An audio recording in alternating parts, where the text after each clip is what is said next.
Buongiorno e benvenuti a Cosa c'è di nuovo, notizie dal web e non solo di oggi, martedì 17 maggio.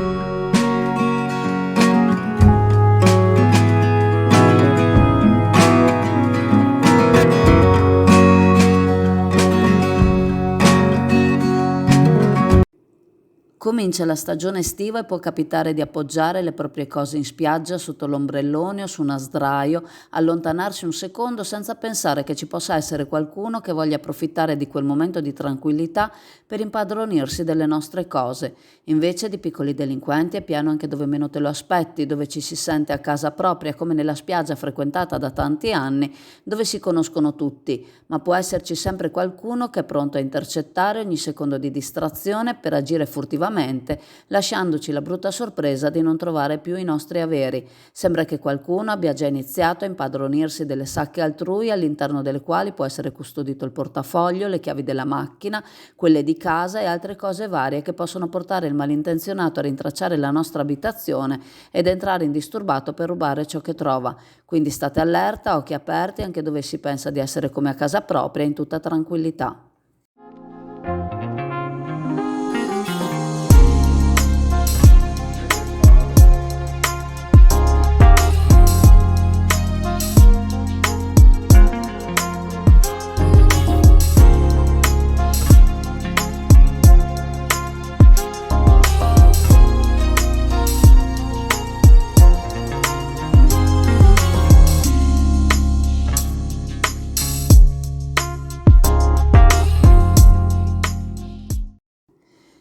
Poco dopo le 9 di ieri mattina, sulle colline di Altavilla Vicentina, i vigili del fuoco sono dovuti intervenire per il salvataggio di Noè, un setter caduto in una piccola fenditura profonda oltre 15 metri. L'animale era in compagnia del suo padrone per addestrarsi quando è scomparso alla vista dello stesso proprietario, il quale dopo un po' è riuscito a localizzarlo attraverso la SIM indossata dallo stesso cane. Noè era caduto in una cavità naturale del terreno estremamente stretta e poco visibile a causa della presenza della vegetazione. I vigili del fuoco, arrivati con una squadra, hanno subito richiesto l'intervento del personale specialistico SAF, Speleo Alpino Fluviale. Un operatore si è calato, non senza difficoltà, nella stretta fenditura, riuscendo a raggiungere l'animale. Noè è stato imbragato ed è iniziata la salita con il cane, che è stato guidato dall'operatore SAF nei passaggi più stretti, fino a raggiungere la superficie.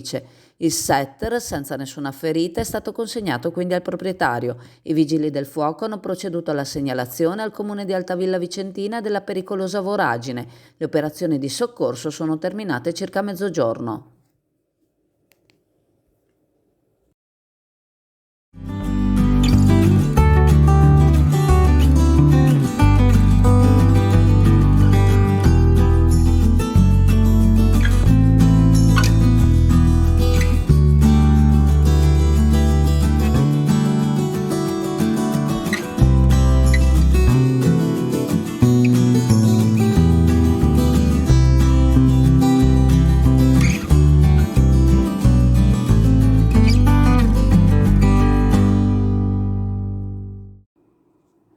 Il maltempo che si è abbattuto su tutto il territorio veneto, ma che ha colpito in particolar modo il nostro territorio nel novembre del 2019, fece emanare lo stato di crisi e lo stato d'emergenza per tutto il territorio veneto.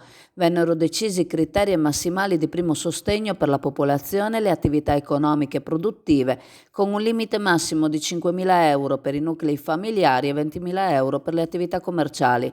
Le attività di istruttoria vennero in capo allo stesso comune di Chioggia per determinare gli importi da erogare e vennero individuati 45 beneficiari tra le attività economiche produttive per un totale di poco più di 300.000 euro. La Regione Veneto, con decreto del 18 marzo scorso, ha approvato gli esiti della rendicontazione dei comuni. Quindi finalmente le attività economiche che hanno subito danni dall'acqua grande verranno rimborsate e si procederà con la liquidazione dei contributi determinati con il decreto dello scorso marzo.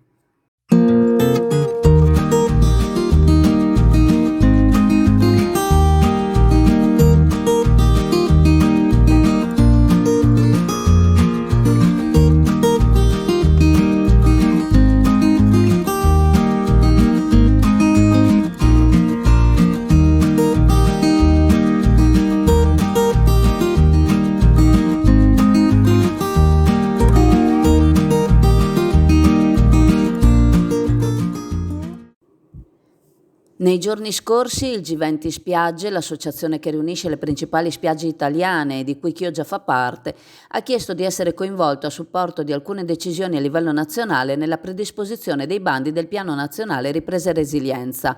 La richiesta è stata fatta al Ministro per le Disabilità Erika Stefani da parte del coordinamento del G20 Spiagge affinché anche le amministrazioni comunali siano adeguatamente rappresentate e considerate nell'ambito delle opportunità che il PNRR offre a tutti i comuni italiani. Un primo bando pubblicato dal Ministro è volto a finanziare lo sviluppo del turismo accessibile e inclusivo, rivolto ai turisti con particolari difficoltà e ai loro familiari. Investire risorse sulle attività balneari è indispensabile per mantenere attivo il comparto turistico, ma bisogna farlo con equilibrio affinché i cittadini non vedano di cattivo occhio le risorse investite in questo settore, pensandole a discapito di tutta la comunità dei residenti. Se cerchi una cartoleria dove poter fare i tuoi biglietti da visita e menù per il tuo ristorante, c'è la Pegaso. Quando pensi a una cartoleria, pensa alla Pegaso. Ci trovi a Borgo San Giovanni 111 e su WhatsApp al 328 63 57 832. Ti consegniamo a casa gratis e anche da casa puoi pagare con carta o bancomat. Per te solo il meglio e il meglio è la Pegaso. Ieri un forte maltempo ha colpito la zona veneta, montana e pedemontana con importanti precipitazioni, ma soprattutto con forti grandinate che hanno interessato il territorio trevigiano e quello vicentino nei dintorni dell'altopiano di Asiago. In queste aree chicche grandi come noci sono precipitati al suolo.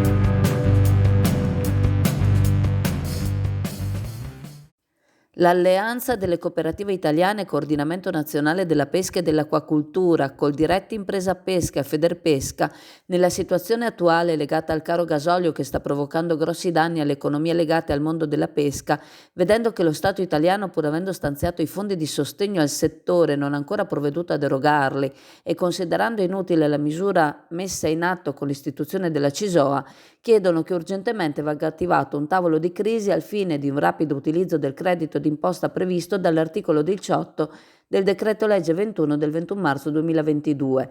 Chiede inoltre la proroga del contributo sotto forma di credito d'imposta anche al secondo trimestre 2022 e l'attivazione della CISOA Pesca attualmente inutilizzabile. Inoltre vengono richieste le compensazioni finanziarie agli operatori del settore della pesca e dell'acquacultura per i costi aggiuntivi derivanti dall'attuale perturbazione del mercato dovuta anche alla guerra in Ucraina. All'Unione Europea vengono richieste risorse finanziarie aggiuntive per gestire questo periodo di crisi che si sta protraendo dopo l'emergenza sanitaria e l'arresto temporaneo delle attività di pesca che non riescono a rendere remunerative le uscite in mare a causa del caro gasolio.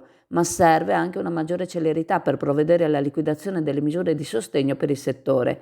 Si chiede anche che si tenga conto dei violenti attuali fenomeni legati alla mucillaggine e al proliferare delle meduse, che stanno contribuendo a rendere ancora più complessa l'attività di pesca.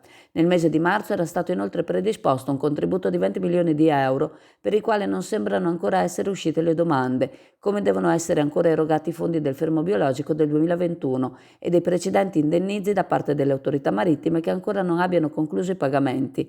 L'attivazione inoltre delle procedure semplificate di accesso al credito, la sospensione dei mutui in essere e le garanzie sui mutui in favore delle imprese della pesca e dell'acquacultura che hanno subito un incremento dei costi energetici.